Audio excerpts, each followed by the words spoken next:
औज़ुबिल्लाहिमिनश्शैतानिर्रजीम बिस्मिल्लाहिर्रहमानिर्रहीम।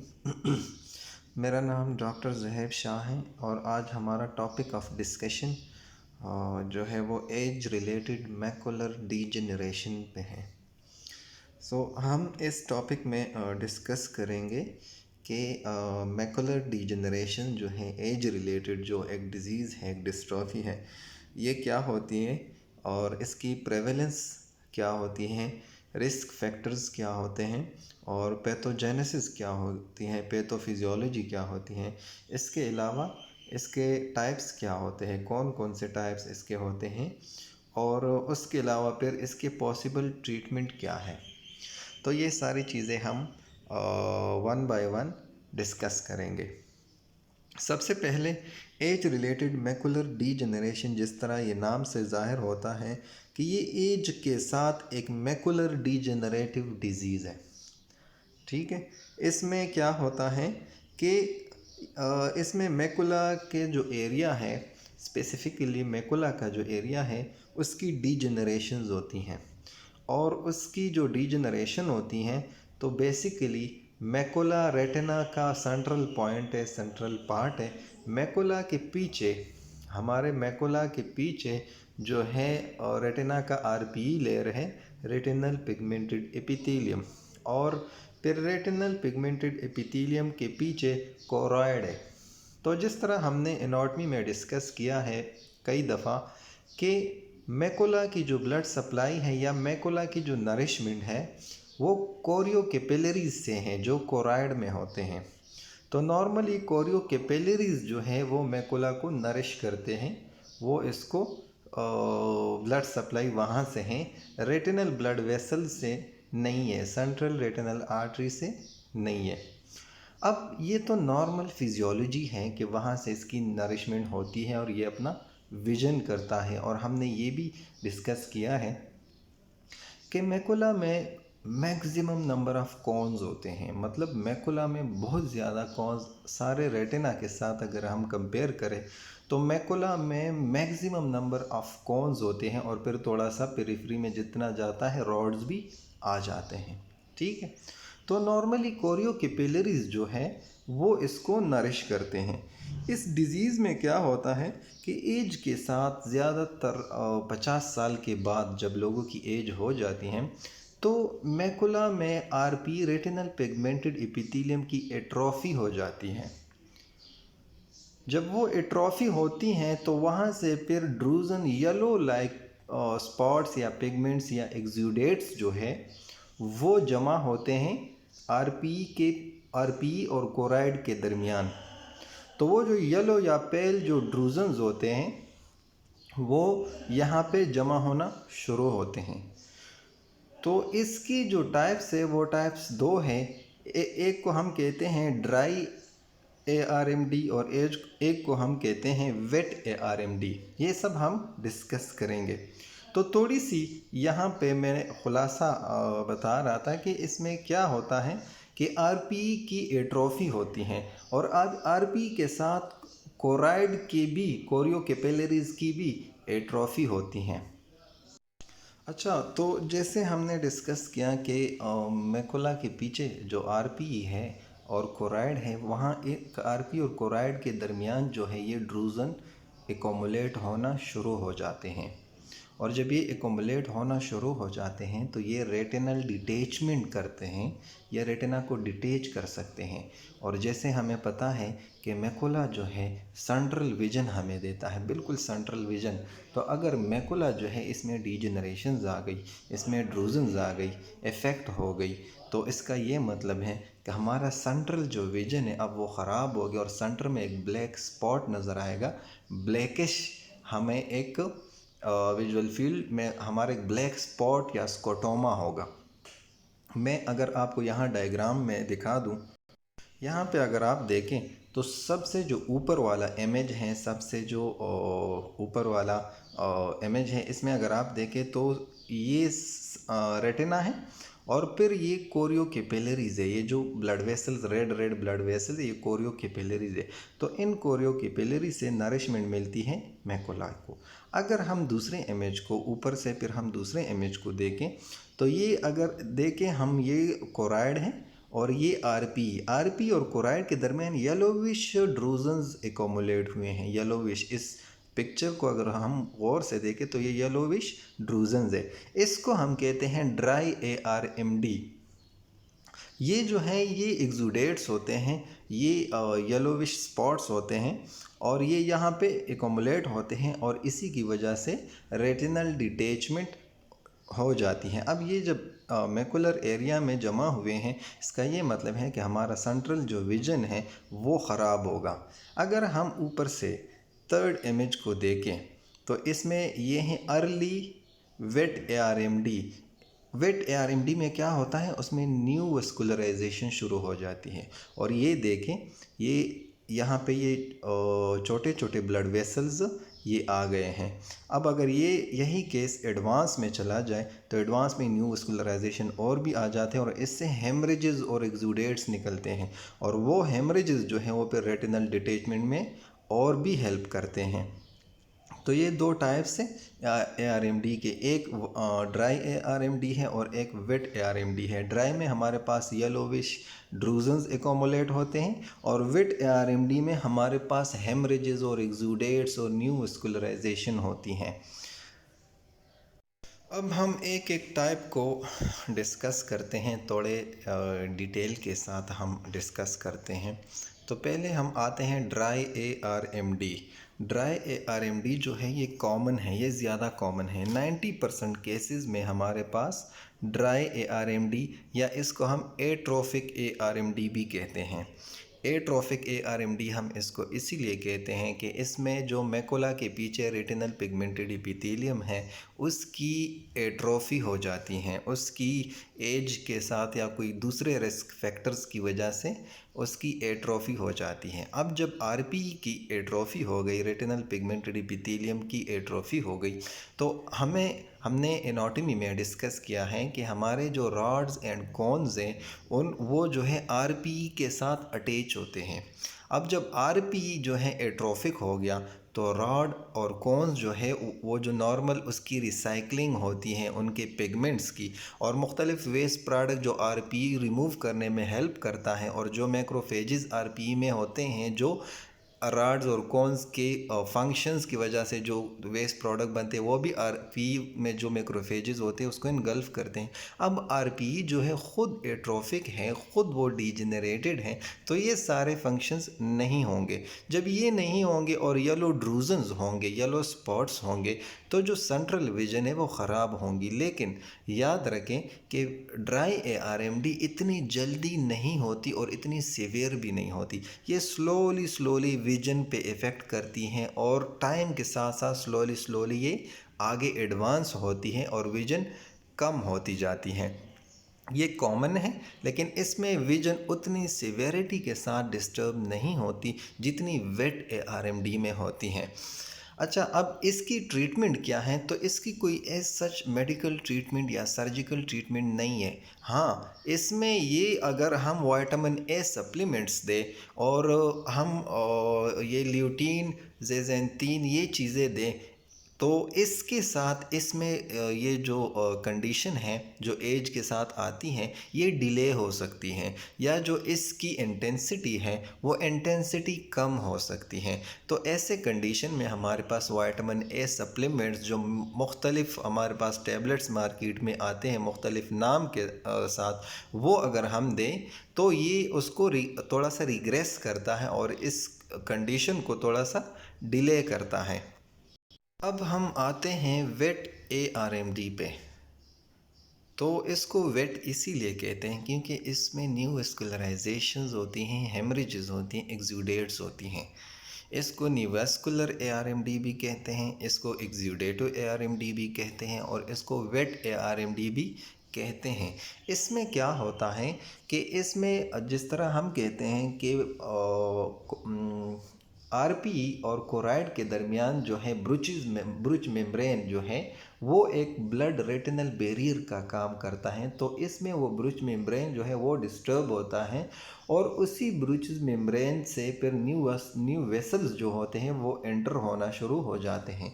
जब वो न्यू वेसल्स बनते हैं तो वो जो न्यू वेसल्स जहाँ पे भी बनते हैं, न्यू वेसल्स कमज़ोर होते हैं, लीकी होते हैं, उससे हेमरेजेस निकलते हैं, उससे एक्सुडेट्स निकलते हैं, बाकी फ्लूइड्स निकलते हैं। तो जब वो बाकी सारे फ्लूइड्स यहाँ पे कोरियोकैपिलरी से निकलेंगे, न्यू वेस्कुलराइजेशन से निकलेंगे, तो वो हेमरेज एक्सुडेट्स और न्यू वेसल्स जो हैं मैकुला के पीछे वो एकोमुलेट होंगे और मैकुला के फंक्शंस को डिस्टर्ब करेंगे। ये सारे जो ब्लड है, प्रोटीन्स हैं और बाकी फ्लूइड हैं, ये वहाँ से न्यू वेसल से निकलते हैं और वहाँ पे जमा हो जाते हैं। जब ये जमा होते हैं तो ये ज़्यादा विजन को ख़राब करते हैं, ये विजन को ज़्यादा इफ़ेक्ट करते हैं, क्योंकि ये एक सीवियर केस है। जहाँ पे भी न्यूस्क्लराइजेशन रेटिना में होती हैं वो एक इमरजेंसी या सीवियर केस होता है और वो विजन को ज़्यादा इफ़ेक्ट करता है। अब इसकी जो हमारे पास ट्रीटमेंट है तो वो मेडिकल भी ट्रीटमेंट है और वो लेज़र के साथ भी ट्रीटमेंट है। इसमें क्या होता है, मेडिकल ट्रीटमेंट ये है कि अगर हम इसको एंटी वीजीएफ दें, VGF vascular endothelial growth factor, जहाँ पे भी ये एक्टिवेट होते हैं वहाँ पे न्यू वेसल्स बनेंगे। तो जब वो न्यू वेस्कुलराइजेशन अब बनी है, अब जब हम एंटी वीजीएफ देंगे तो ये जो न्यू वेस्कुलराइजेशन है ये स्टॉप होगी और इससे जो हेमरेजेस निकलते हैं वो वक्त के साथ साथ कम होती जाएंगी। इसीलिए एंटी वीजीएफ ऐसे केस में इफ़ेक्टिव है।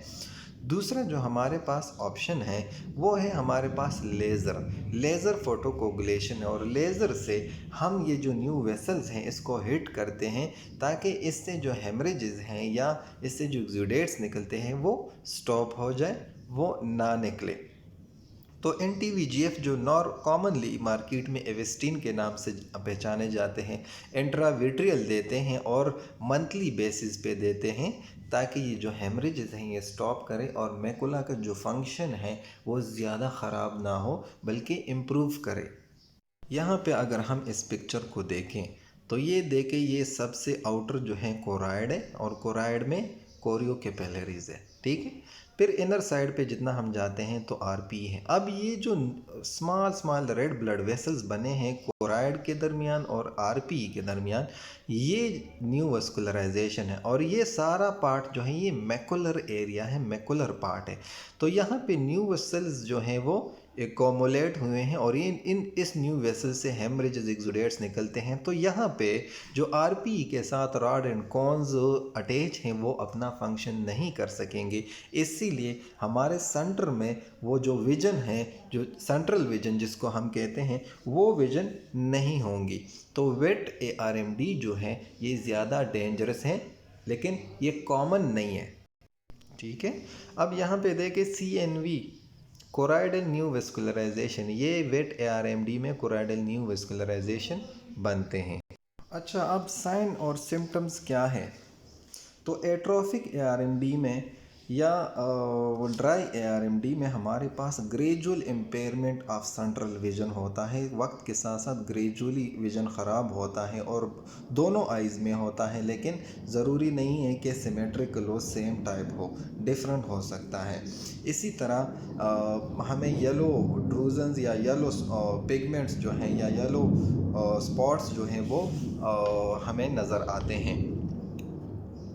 इसके अलावा उसकी विजुअल इम्पेयरमेंट होती हैं। इसके अलावा उसका जो मेटामॉर्फोसिया होता है, स्ट्रेट लाइन उसको डिस्टॉर्टेड नज़र आते हैं। और इसके अलावा उसको जो है कलर्स डिफरेंशिएशन में बड़ा प्रॉब्लम होता है। कलर्स में सेम कलर्स को जो सेम कलर की जो इंटेंसिटी होती हैं उसमें डिफरेंस करना मुश्किल होता है। इसी तरह वो कंट्रास्ट में उसको प्रॉब्लम होता है, कंट्रास्ट में वो डिफरेंशिएट नहीं कर सकते। और अगर वेट ARMD हो तो उसकी विजुअल इम्पेयरमेंट सीवियर होगी। उसके फंडस एग्जामिनेशन से वहाँ पे हेमरेजेस और एक्सुडेट्स होंगे, न्यू वेसल्स हमें नज़र आएंगे। इसी तरह रेटिनल डिटेचमेंट हो सकता है। रेटिनल डिटेचमेंट दोनों कंडीशंस में हो सकती है, लेकिन वेट में ज़्यादा चांसेस इसीलिए हैं कि वो एक सीवियर कंडीशन है। तो ये सारे साइंस जो हैं ये वेट में ज़्यादा प्रोमिनेंट होते हैं, जल्दी आते हैं, और ड्राई में वक्त के साथ साथ ये सारे साइंस और सिम्टम्स आते हैं। अब हम ये देखें, अगर इस पिक्चर में हम देखें तो ARMD के पेशेंट को सेंट्रली इसी तरह ब्लैक स्पॉट होगा, क्योंकि उसका मैकुला जो है वो इफ़ेक्टेड है, वो डीजेनरेटेड है। सेंट्रल विजन तो मैकुला देता है, अब जब मैकुला नॉन फंक्शनल है तो उसको सेंटर में ब्लैक स्पॉट नज़र आएगा। ठीक है, अब हम आते हैं काजेज़। ज़्यादा काजेज़, मेन काजेज़ क्या है, तो सबसे जो मोस्ट कॉमन काज है वो है एजिंग। एज के साथ मतलब 50 साल के बाद ये शुरू होती हैं, और जितनी उसकी एज एडवांस होती जाती है उतना ही उसको ARMD भी एडवांस होती हैं और ज़्यादा चांसेस होती हैं। फॉर एग्ज़ाम्पल 50 से 60 साल के लोगों को 10% होंगी, या इसी तरह अगर उससे 60 साल से आगे होंगी तो फिर ज़्यादा लोगों को होती हैं ARMD। मतलब जितनी एज एडवांस होती उतना ही ARMD भी एडवांस करती हैं। इसके अलावा फैमिली हिस्ट्री है, फैमिली में रिलेटिव में अगर किसी को थी तो उसको भी हो सकती हैं, ये भी एक रिस्क फैक्टर है। इसके अलावा जो है स्टारगार्ड डिजीज़, ये हमारे पास जो है ऑटोसोमल रिसेसिव डिसऑर्डर है, और ये बच्चों में होता है। इसको हम जुवेनाइल मैकुलर डिजेनरेशन भी कहते हैं। ये बच्चों में मैकुलर डिजेनरेशन होता है और ये ऑटोसोमल रिसेसिव डिसऑर्डर है, और इसमें मैकुला की डिस्ट्रॉफी होती है। उसी तरह जो येलो पिगमेंट्स थे या ड्रूजन्स थे वो जमा होते हैं मैकुला के बैक साइड पे या मैकुला के पीछे। तो ये 10,000 में एक बच्चे को होती हैं। इसके अलावा अगर हम देखें तो ओबेसिटी, जिन लोगों में ओबेसिटी ज़्यादा होगी उन लोगों में कोलेस्ट्रॉल और लिपिड लेवल ज़्यादा होता है, तो उसमें भी ज़्यादा चांसेस होते हैं ARMD के। ये जो येलो पिगमेंट्स जमा होते हैं ये, उनमें भी इसके ज़्यादा चांसेस होते हैं। इसके अलावा अगर फैट इंटेक ज़्यादा हो, लिपिड इंटेक ज़्यादा हो, तो भी ऐसे पेशेंट में भी ARMD के चांसेस ज़्यादा हैं। इसके अलावा रेस हैं तो मतलब ये वाइट जो अमेरिकन है या वाइट लोग जो बहुत फेयर होते हैं उनमें ज़्यादा चांसेस हैं ARMD के, और जो अफ्रीकन लोग ब्लैक लोग हैं उसमें चांसेस कम हैं। और इसके अलावा एक रेयर रिस्क फैक्टर ये हैं कि वमेन में ये ज़्यादा होगा और मेन में ये कम होगा। इसके अलावा हमारे पास एक्सपोजर टू सनलाइट, तो सनलाइट में भी फिर ब्लू लाइट जो है वो ज़्यादा एक रिस्क फैक्टर है। वो मैकुला के पीछे, जिस तरह हमने कहा था कि सनलाइट जो है ये इसमें अल्ट्रा वायलेट और इंफ्रारेड और ये सारे रेज़ हैं, तो ये रेटिनल डैमेजेस कर सकते हैं। तो वो जो रेज़ हैं इसमें ब्लू लाइट ज़्यादा डेंजरस हैं। वो RP को डैमेज कर सकता है, कोराइड को डैमेज कर सकता है, तो उससे भी ARMD काज हो सकता है। और इसके अलावा हमारे पास स्मोकिंग है, तो स्मोकिंग जो लोग करते हैं वो 2 to 3 टाइम्स ज़्यादा एक्सपोज होते हैं इस कंडीशन को, उसमें ज़्यादा हो सकता है ये कंडीशन, ये येलो पिगमेंट्स की डिपोजिशन और ARMD और ये सारी कंडीशन। ठीक, तो ये हमारे पास एज रिलेटेड मैकुलर डीजनरेशन था, जिसमें हमने डिस्कस किया कि एक ड्राई फॉर्म था और एक वेट फॉर्म था। कभी कभी ऐसा होता है कि पहले ड्राई फॉर्म शुरू हो जाता है और ड्राई फॉर्म के बाद फिर वेट ARMD शुरू हो जाता है। ड्राई मतलब वहाँ पे ड्रूजन्स होते हैं, वहाँ पे ड्रूजन्स मैकुला और उसकी कोराइड के दरमियान और RP के दरमियान होते हैं, वो फिर रेटिनल डिटैचमेंट काज कर सकते हैं। वहाँ पे फिर उसी की वजह से न्यू स्क्लेराइजेशन शुरू हो जाती है। तो कभी कभी ड्राई फॉर्म वेट फॉर्म में ट्रांसफ़र हो जाता है और ये कंडीशन एडवांस हो जाता है। इसमें ट्रीटमेंट में जिस तरह ड्राई फॉर्म में हमारे पास बस विटामिन A सप्लीमेंट्स हैं, एंटीऑक्सीडेंट्स सप्लीमेंट्स हैं, और वेट फॉर्म में हमारे पास जो है वो anti-VEGF है। anti-VEGF उन न्यू वेसल्स को रोकते हैं, उनके हेमरेजेस को स्टॉप करते हैं, और इसी तरह उसके रिस्पॉन्स में जो रेटिनल डिटैचमेंट कॉम्प्लिकेशन एक होता है उनको डिले करता है। और इसके अलावा हमारे पास लेज़र है, लेज़र फोटोकोगुलेशन है, हम उन न्यू वेसल्स को हिट करते हैं और उनको जलाते हैं। इसके अलावा सर्जरी भी हमारे पास वेट फॉर्म में होती हैं। और सर्जरी में क्या होता है कि जो सब मैकुलर ब्लड होता है या न्यू वेसल्स होता है, इनको रिमूव करते हैं सब मैकुलर लेवल पे। ठीक है, तो ये हमारे पास पॉसिबल ट्रीटमेंट है इसके, और ये हमारे पास ये कंडीशन है। इसमें ये बात याद रखें कि सेंट्रल विजन ख़राब होगी। और जिस तरह रेटिनाइटिस पिगमेंटोसा में हमने डिस्कस किया था कि उसमें पेरिफेरल विजन ख़राब होती है और सेंट्रल विजन टनल विजन देती है हमें, इसमें उल्टा होता है, सेंट्रल जो होती हैं वो नहीं होती और पेरिफेरल विजन होती हैं।